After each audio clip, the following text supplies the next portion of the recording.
High, hello and আসসালামু আলাইকুম everyone. আশা করি সবাই অনেক বেশি ভালো আছেন। তো চলেন শুরু করি আজকে আমার ডেইলি ব্লগের আরো একটা ব্লগ।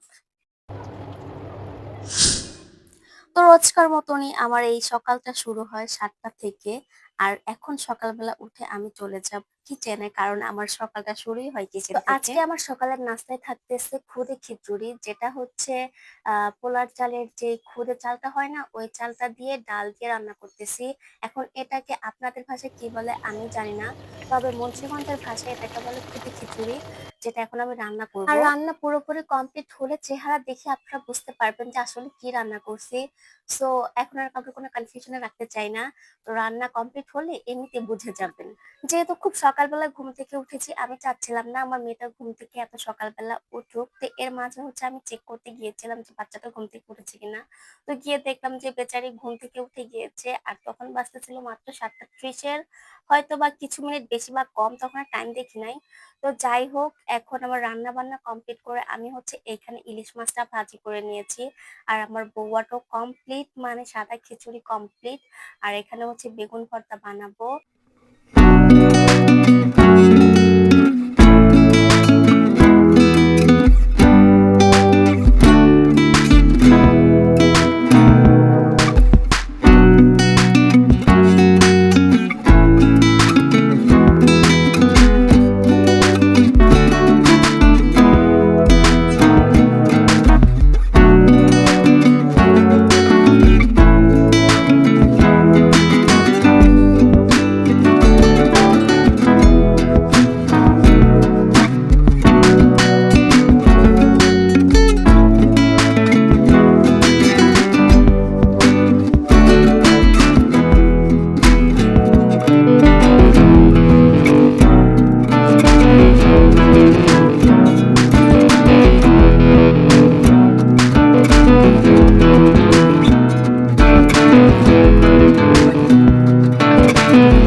মেখে দিয়েছি, কারণ ওর হচ্ছে ক্ষুধা লাগতেছিল আর আমাদের চুলায় গ্যাস নাই।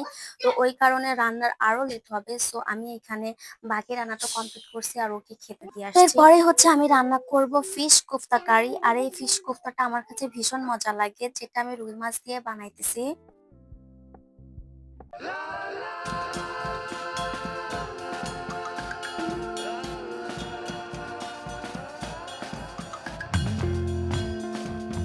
তো আমার হচ্ছে গ্যাস না থাকার কারণে কোনোভাবে রান্না কমপ্লিট হচ্ছে না। আর এখন বাজতেছে হচ্ছে 1টা 36, আর কিছুক্ষণ পর তোমাদের ভাইয়াও চলে আসবে, বুঝতে পারতেছি না কি থেকে কি করবো। আর চুলার অবস্থা তো একদমই বাজে, গ্যাস তো নাই বললেই চলে, কোনো রকম ফুটতেছে আর কি। তো আমি চিন্তা করতেছি যেহেতু টাইম খুবই শর্ট আর তোমাদের ভাইয়া আসলে তো সময় খুব কাছে চলে আসছে, তো যেটুকুই গ্যাস আছে ওই গ্যাস দিয়ে কোনো রকম ঢেকে ঢেকে আমি রান্না কমপ্লিট করি। আর এখানে আমি রাইস কুকারে বসিয়ে দেবো পোলাওটা।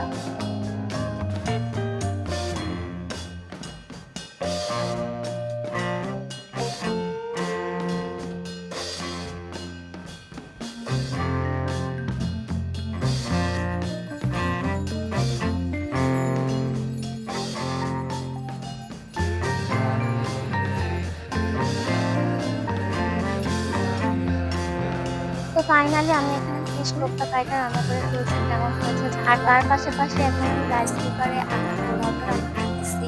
মানে এই রুম থেকে ওই রুমে খুবই ঝামেলা লাগতেছে, যেহেতু ফ্যামিলি ঝামেলা করতে হতেই হবে, আমরা খাইতে চাইতেছি ভালো ভালো খাবে, তো কষ্ট তো করতেই হবে। আর তোমাদের ভাইয়া চলেও আসছে, আর এখানে আমার পোলাওটাও রেডি হয়ে গিয়েছে। এর ফাঁকে হচ্ছে আমি কাবাবটাও বানিয়ে নিয়েছিলাম, মানে গ্যাস নাই তো তাই কাবাবের চেহারা এত সুন্দর হয়েছে।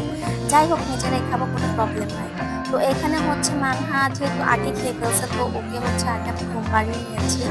দেন রান্না বান্না তোমাদের ভাইকে খাওয়ানোর পর এখন বাজে 3টা 11, আর এখন আমি দুপুরের খাবারটা কমপ্লিট করবো।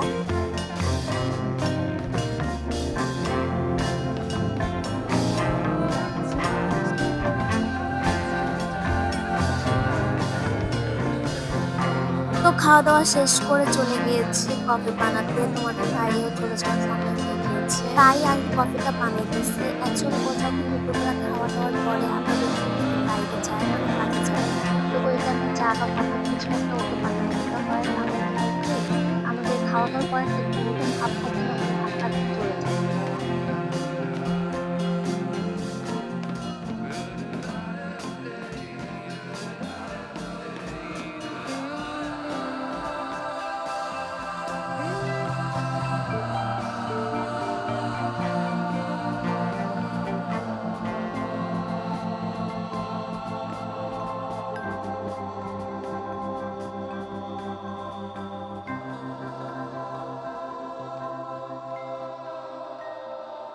তো কফি বানানো শেষ, খাওয়াও শেষ, তোমাদের ভাইয়াও চলে গিয়েছে। তার মধ্যে ভাবলাম যে জামাটা আমি নিজের হাতে কাজ করছি একবার, এর আগের ভিডিওতে দেখাইছিলাম, তো ওই জামাটার ফিনিশিং তোমাদের সাথে শেয়ার করি। মানে এটা পুরোপুরি কমপ্লিট হওয়ার পরে এরকম দেখাচ্ছে।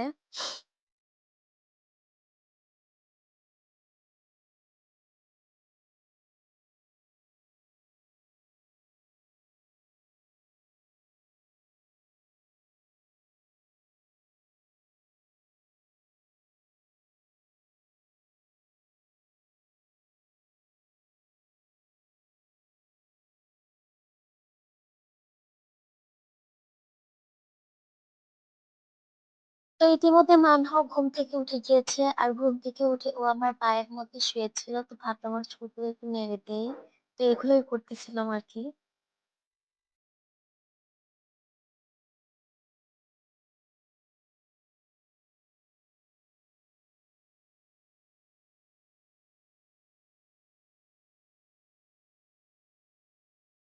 তো এই সব কিছু করে তারপরে সন্ধ্যা হয়ে গিয়েছে, আর সন্ধ্যার পরে মানহাকে লেখাপড়া করাইতেছি। আর 4-5 দিনের মধ্যে হচ্ছে ওদের ফাইনাল এক্সাম শুরু হয়ে যাবে, তো চাপটা একটু বেশি ছিল।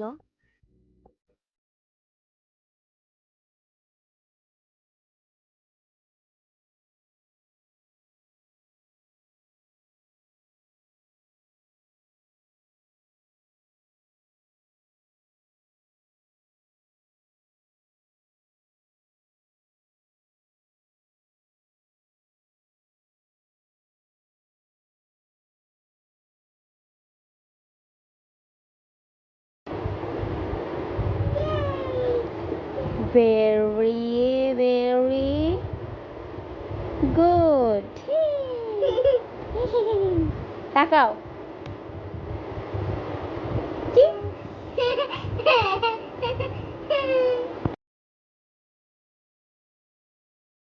তো মানহাকে লেখাপড়া করার পাশাপাশি ফ্যামিলির সাথে কথা বলছি, আর ফ্যামিলির সাথে কথা বলার পাশাপাশি চলে গিয়েছিলাম বাজারে। কাঁচা বাজারটা মিলিয়ে আমি করি, কারণ হচ্ছে আমার কাঁচা বাজার করতে ভালো লাগে। ফ্রেশ ফ্রেশ চিনি আমি কিনতে পারি, যেটা তোমাদের ভাইয়া পারে না। ওটা একবার বাজার করতে গেছিলাম আমি, তো ও হচ্ছে ইতিহাস বানায় ফেলছে। মানে সেখান থেকে আমি আর ওকে বাজার করতে দিই না, আমি শুধু কাঁচা বাজারটাই করি।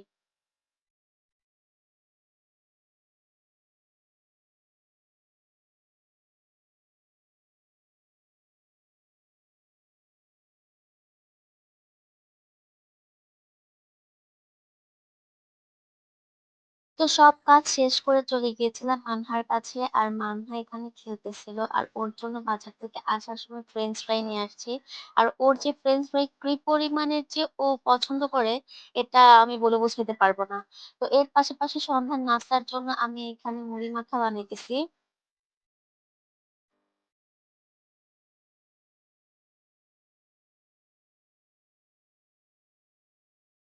তার পাশাপাশি খেয়েছিলাম এই চপগুলো। এগুলো অনেক মজা, একটা স্টলে ভ্যানের মতো করে স্টল আছে, ওই স্টলে এগুলো বিক্রি করে।